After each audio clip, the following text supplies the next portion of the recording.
Hi friends, welcome to Sreelekha Unnithan's world. നമ്മൾ ഇന്നൊരു യാത്രയിലാണ്. ഷേഖാവ് എന്ന് പറയുന്ന ഒരു സ്ഥലം, ഉൾഡാന ഡിസ്ട്രിക്റ്റിലുള്ള ഷേഖാവ് എന്ന് പറയുന്ന സ്ഥലത്താണ് നമ്മൾ പോകുന്നത്. അവിടെ ഗജാനൻ മഹാരാജാവിൻ്റെ ഒരു അമ്പലമുണ്ട്. അപ്പം ഇന്ന് അവധിയായിരുന്നു, മെയ് 1. അതുകൊണ്ട് ഓഫീസിലുള്ള 2-3 കൂട്ടുകാരും ഒക്കെ ആയിട്ട് നമ്മൾ അവിടെ പോയതാണ്. അപ്പോൾ അവിടെ ചെന്നപ്പം ബ്രേക്ക്ഫാസ്റ്റിന് നമ്മൾ ഷേഖാവിലെ വളരെ ഫേമസ് ആയിട്ടുള്ള ഒരു കച്ചോരി അത് മേടിക്കാൻ വേണ്ടിയിട്ട് അത് ക്യൂവിൽ നിൽക്കുകയാണ്. ഭയങ്കര തിരക്കാണ്. അപ്പം ആ ക്യൂബിൽ ഞങ്ങളുടെ ഓഫീസിൽ നിന്നുള്ള 2 പേരുണ്ട്, പ്രവീണ, അവർ നിൽക്കുകയാണ് ടിക്കറ്റ് എടുക്കാൻ വേണ്ടി.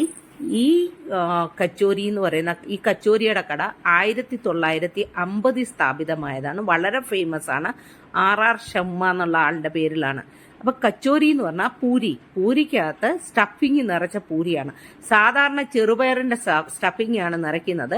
ഇന്ന് പക്ഷെ ഈ പൂരിയിൽ നമ്മുടെ പൊട്ടറ്റോയുടെ സ്റ്റഫിങ് ആണ്. വളരെ ടേസ്റ്റാണ്. അതിൻ്റെ കൂടെ മിർച്ചിയുണ്ട്, പച്ചമുളകുണ്ട്, അതുപോലെ പച്ചമുളകിൻ്റെ നല്ല ടേസ്റ്റി ആയിട്ടുള്ള ഒരു ചട്നിയുണ്ട്. ഇത് കിരൺ ഇത് പിടിച്ചുകൊണ്ട് നിൽക്കുകയാണ്, കാരണം ഇതിന്ന് കഴിക്കാനൊന്നും സ്ഥലമില്ല. ചെറിയ കടയാണ്. വളരെ ടേസ്റ്റി ആയിട്ടുള്ള ചട്നി ആയിരുന്നു. ദിസ് ഈസ് കോൾഡ് ഷേഖാവ്സ് ഫേമസ് കച്ചോരി. അപ്പോൾ ഞാനും അതിൽ 2 കഴിച്ചു. വളരെ ടേസ്റ്റ് ആയിരുന്നു. നിങ്ങൾക്ക് വീഡിയോ ഇഷ്ടപ്പെട്ടാൽ ലൈക്ക് ചെയ്യണം, ഷെയർ ചെയ്യണം.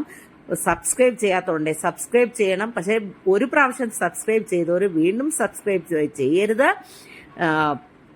അപ്പം ഞാൻ ഈ വീഡിയോ ഇവിടെ വൈൻഡപ്പ് ചെയ്യുകയാണ്. തീർച്ചയായിട്ടും നിങ്ങൾക്ക് വീഡിയോ ഇഷ്ടപ്പെട്ടാൽ ലൈക്ക് ചെയ്യുക, കമൻറ്റ് ചെയ്യുക. ഷേഖാവിൽ പോയ കച്ചോരി തീർച്ചയായിട്ടും കഴിക്കുക. നല്ല എരിവുള്ള മുളകായിരുന്നു കേട്ടോ. ഇത് കിരണാണ്, ഞങ്ങളുടെ പ്രൊജക്ട് മാനേജർ.